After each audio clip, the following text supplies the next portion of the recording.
morning students. I hope you all are fine and safe at home. आज हम non finites verbs में participles को discuss करेंगे. Okay, non finites verbs में participles को discuss करेंगे. Look at the board. Participles कितने types के होते हैं? 3 टाइप्स के. First is present participle, second is past participle and third is perfect participle. These all are non-finite verbs जो change नहीं होती हैं according to tenses and subject. Okay. Participles are of 3 types: present participle, past participle, perfect participle. Present participle में क्या use होता है? V1 plus ing. It means कि V1 plus ing होगा तो उस verb को क्या कहेंगे हम? Present participle. लेकिन आप देखोगे तो हमने जेरेंट में भी V1 plus ing को ही यूज किया था. तो दोनों में डिफरेंस क्या है कि जेरेंट में V1 plus ing as a noun use होता है, बट प्रेजेंट पार्टिसिपल में V1 plus ing 2 फॉर्म्स में यूज होता है, वर्ब में, ठीक है, या फिर एडजेक्टिव में. ओके, वर्ब में या फिर एडजेक्टिव में. एग्जांपल्स में हम इसको क्लियर करेंगे. Second, past participle. When we use V3, it means third form of verb. That verb is called present participle. Perfect participle में हम 3 तरह की नॉन फाइनाइट वर्ब को डिस्कस करते हैं. First is having plus V3, second being plus V3 and third is having been plus V3. दोबारा से discuss करते हैं. पार्टिसिपल्स 3 टाइप्स के होते हैं: present participle, past participle and perfect participle. V1 plus ing हो तो present participle but used as a verb and adjective. Second is past participle V3. Third is perfect participle having plus V3, being plus V3, having been plus V3. कैसे? अब हम इन सब पे क्या लेते हैं? एग्जाम्पल्स, ताकि आपको ये और अच्छे से क्लियर हो जाए. ठीक है, हम पार्टिसिपल्स का टॉपिक कर रहे हैं आज, ठीक है ना. First example is, okay, first example मैं ले रही हूं. He is reading a book. He is reading a book. Second example is the smiling girl is my sister. सबसे पहले इन 2 एग्जाम्पल्स को डिस्कस करते हैं. He is reading a book. इसमें वर्ब कहाँ है? रीडिंग, ठीक है, बट V1 plus ing है, ठीक है, V1 plus ing यूज हुआ है इसमें. सेकेंड एग्जाम्पल में the smiling girl is my sister. Verb कहाँ है? स्माइल करना, एक्शन है, V1 plus ing. अब यहाँ इन सेंटेंसेस में रीडिंग, वह बुक पढ़ रहा है, रीडिंग का एक्शन हो रहा है, तो यहाँ पर ये क्या, किसका काम कर रहा है? V1 plus ing, वर्ब का. किसका काम कर रहा है? वर्ब का. ओके, द स्माइलिंग गर्ल, ठीक है, गर्ल की कैसी है? स्माइलिंग, ठीक है, स्माइलिंग गर्ल. तो यहाँ गर्ल की क्या बताई जा रही है?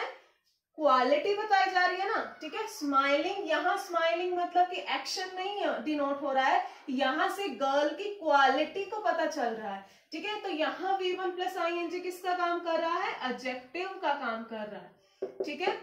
That's why these verbs are present participle, not gerund. Okay, gerund क्या था?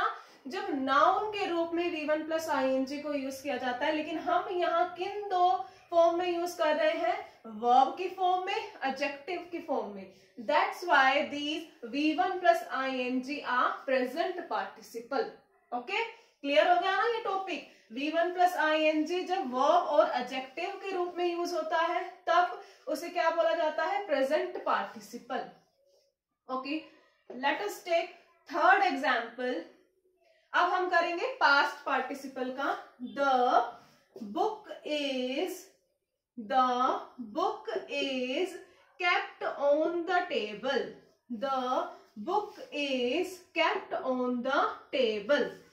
यहां वर्ब क्या है, ठीक है, क्या वर्ब है यहाँ पर, द बुक इज केप्ट, ठीक है, केप्ट, ठीक है, V3 है, ठीक है, थर्ड फॉर्म ऑफ वर्ब है किसकी, कीप की, ठीक है।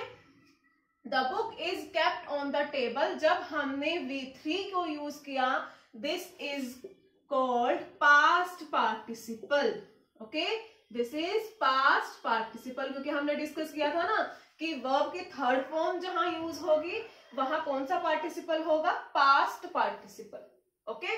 The book is kept on the table, kept is V3, that's why this is past participle, okay. Next example is having finished her work, having finished her work, she made herself a cup of tea, okay, she made herself a cup of tea, okay। इस example में verb कहाँ है, finished, ठीक है, finished is a verb ना, ठीक है, लेकिन ये किस रूप में यूज हो रही है, हैविंग प्लस V3। अभी मेड को हम डिस्कस नहीं करेंगे, ठीक है, मेड भी यहाँ पर वर्ब है, आई नो दैट, बट हम अपने टॉपिक पर कॉन्सेंट्रेट करके क्या कहेंगे कि हैविंग प्लस V3 को डिस्कस करेंगे, ठीक है। यहाँ पर क्या है, हैविंग प्लस V3 है, that's why this is perfect participle. कैसे, हैविंग फिनिश्ड हर वर्क, अपना काम खत्म करने के बाद उसने अपने लिए क्या बनाया, एक cup of T. Having plus V3 कहाँ यूज होता है, जब एक एक्शन खत्म हो चुका हो उसके बाद सेकंड एक्शन स्टार्ट हुआ हो। अगेन फर्स्ट एक्शन कंप्लीट हो चुका हो, जैसे उसने अपना काम फिनिश कर लिया ना, काम खत्म हो गया, एक एक्शन खत्म हो गया, फिर उसने नेक्स्ट एक्शन किया, she made herself a cup of T, ठीक है, तभी हमने यहाँ क्या यूज किया, हैविंग प्लस V3। जब एक एक्शन खत्म हो चुका हो और उसके बाद नेक्स्ट एक्शन स्टार्ट हुआ हो, उस टाइम पर क्या लगेगा, हैविंग प्लस V3, और I can say perfect participle non finite verb का यूज होगा। ओके, क्लियर है ना, एक एक्शन खत्म होने के बाद दूसरा एक्शन जब स्टार्ट हुआ, ठीक है। नेक्स्ट एग्जाम्पल हम लेते हैं, आई होप ये आपको क्लियर हो रहा है। हमने डिस्कस किया है प्रेजेंट पार्टिसिपल को, ठीक है, पास्ट पार्टिसिपल को, अभी हमने परफेक्ट पार्टिसिपल में एक टाइप को डिस्कस किया है। Next example is being rich, being rich,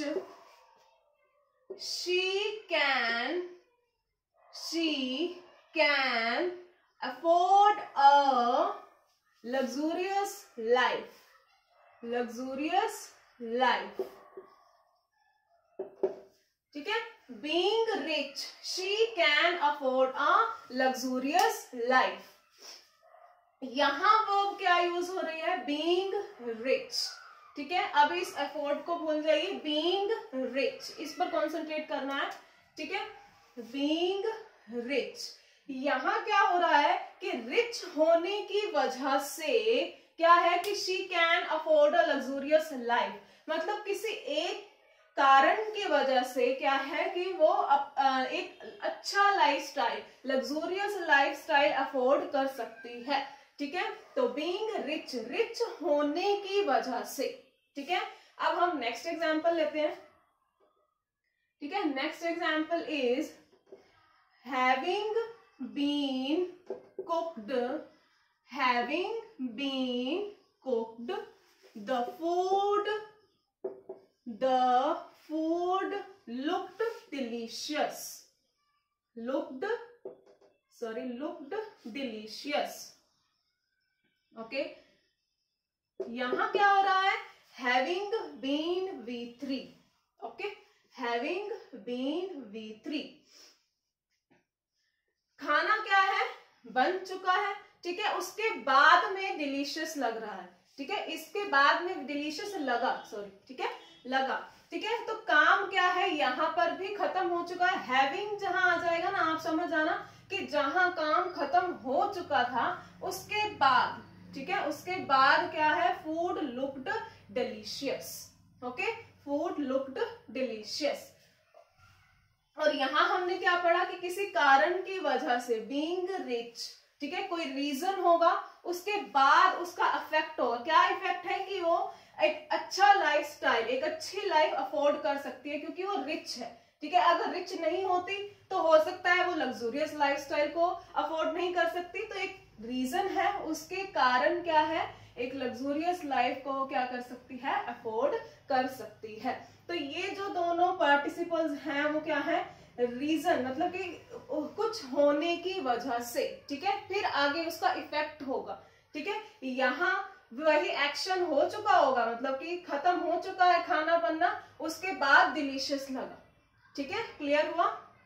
तो हमने आज डिस्कस किया है पार्टिसिपल का टॉपिक, जिसमें हमने प्रेजेंट पार्टिसिपल को डिस्कस किया, पास्ट पार्टिसिपल को डिस्कस किया एंड परफेक्ट पार्टिसिपल को डिस्कस किया। ओके, आई होप ये टॉपिक आपको क्लियर हुआ होगा। If you have any problem you can tell me and I will definitely sort out your problems. Thank you so much.